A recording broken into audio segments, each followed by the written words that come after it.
मदत आली, पण कितीची मदत आली? कुठं आणि कुणाला किती मदत मिळणार? बुडालेल्या पिकांना किती आणि वाहून गेलेल्यांना किती? सरकार मेहरबान की अजूनही मेहरबान सरकार? हा आकडा पहा, मोजता येतोय का? नाही ना. हा आहे मदतीचा आकडा आणि हा आकडा आहे 1,339,49,25,000 रुपयांचा. आम्ही काय करायचं?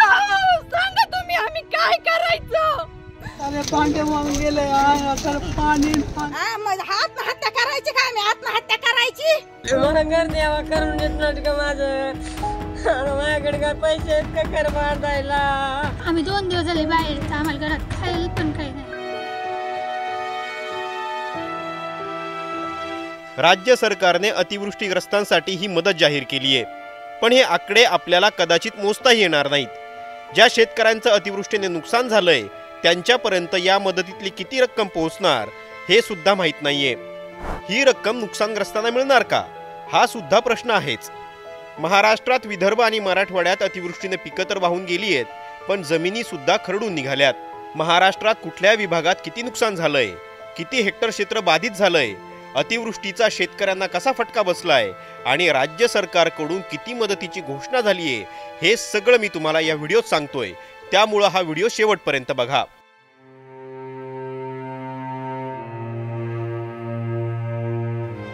सर्वात आधी येतो तो म्हणजे मराठवाडा. छत्रपती संभाजीनगर विभागात येणाऱ्या बीड, धाराशिव, हिंगोली आणि लातूर जिल्ह्यात अतिवृष्टीचा सर्वाधिक फटका बसलाय.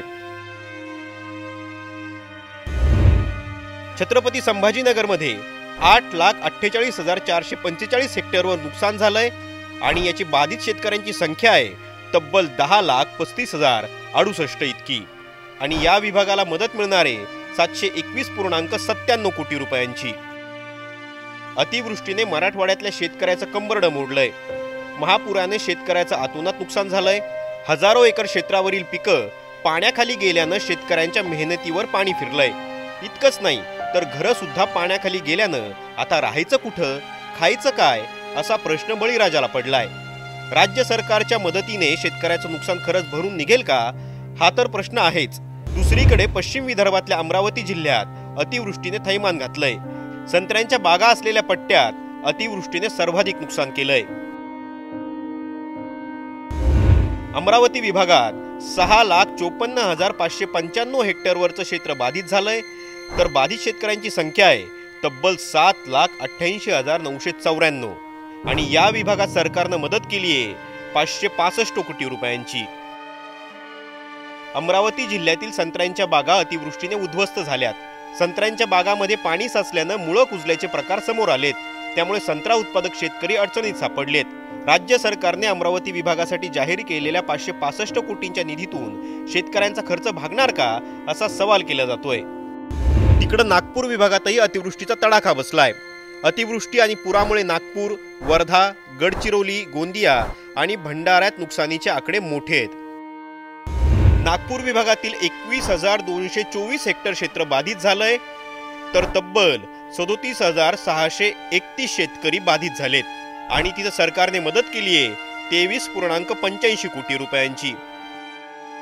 यंदाच्या पावसाळ्यात नागपूर विभागात घरांसह जनावरं, शेतीमाल, घरगुती वस्तू सुद्धा पुराच्या पाण्यात वाहून गेल्यात. या नैसर्गिक संकटामुळे नागरिकांचं मोठ्या प्रमाणात आर्थिक नुकसान झालंय. राज्य सरकारच्या 23.85 कोटी रुपयाच्या मदतीतून हे आर्थिक नुकसान भरलं जाईल का, हा प्रश्न आहे. परतीच्या पावसाचा पुणे विभागातही जोरदार फटका बसलाय. पुण्यातील 91 पैकी 43 महसुली मंडळात अतिवृष्टी झालीय, ज्यामुळे अनेक गावांमध्ये पूर आल्यानं नुकसान झालंय.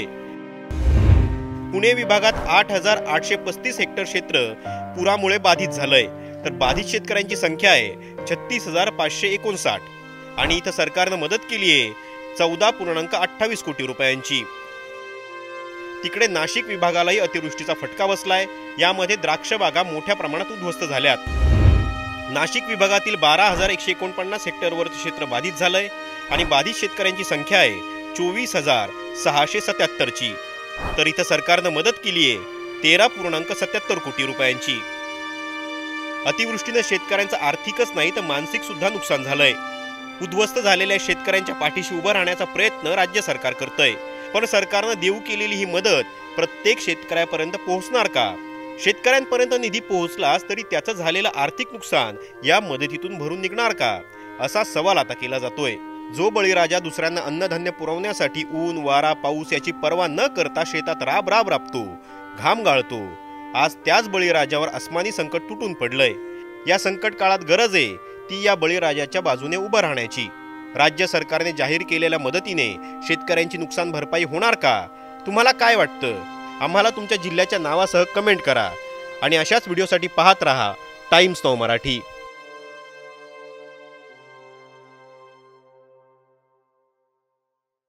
आमचा लिंबोण्याचा बाग होता, काही सुद्धा राहिलं नाही त्याच्यात। आम्ही गरीब माणसं, आम्ही काय करणार? कसं कुठून काय करायचं आम्ही सांगा ना तुम्ही। कोणी आम्हाला बघूया, आमच्या वावरात कोणी बघायला येत नाही, काही येत नाही। आम्ही काय अशा भिकारी झालो, हाय ते सगळं गेलंय, काही सकट राहिलेलं नाही आम्हाला। आम्ही काय करायचं सांगा तुम्ही, आम्ही काय करायचं? कुठे जायचं आम्ही? कुणाला हात पसरायचे सांगा तरी?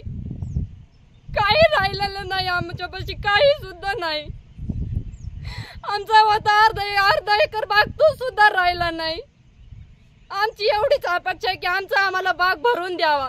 एवढा बाग होता ना, एवढा 1 एकर बाग होता, गेला ना सगळा डाळिंबाचं। काय करायचं आता? मग आत्महत्या करायची का? आम्ही आत्महत्या करायची घ्या का फाशी शासना पुढं गेले ना? आता काय परिस्थिती? आता उपाशी राहायचं, टोको बसायचं, आता काय परिस्थिती आहे? सगळं तर झालं आता नील, बाकी काय आहे? हां काय आहे लेकरा बाळाची परिस्थिती? गावात कायचं पाणी, कायची लाईट आहे, कायचं काय आहे आता? आता काय पद्धतीने सरकार देईन मग आम्ही खाऊ, नाही तर बसूत बाली हो। सरकारने दिलं तर खाऊ, नाही तर बसू टोको। आम्हाकडे कायचं येत आहे सरकार? त्यांना काय घेणं देणं आहे? सरकार कायचं येत आहे आम्हाकडं? हो गरीबी गावात मग सगळं नुकसान झालं। कुठं वावर नाही राहिले, कुठं नदी नाही राहिली, कुठं एरी नाही राहिल्या, कुठं बाराव नाही राहिले, कुठं काय नाही राहिलं। आता काय नुकसान सांगावं त्यांना? कायची येते तर कोण येत आहे कशाचं? कधी 8 दिवस झाले आम्ही 8 वाजता झोपलो तर लगेच 9ला सुरू झालाय, 9ला सुरू झालाय। ते असंच झालाय सुरू डगी फुटी 5:30 वाजता। काय खायला, काय खावा पाण्या पावसाचं? हां आता सरकारकडे निदान आम्हाला खाया प्यायचे निदान हे तर मागणी पाहिजे ना, द्यावा ना सरकारने काय असेल ते आमचं। पाणी नाही, लाईट नाही, रेंज नाही, काही नाही, काय खावा काय पियावा आम्ही इकडे डोंगरामध्ये? हां डोंगरावर येऊन बसलो गावात पाणी शिरले म्हणून।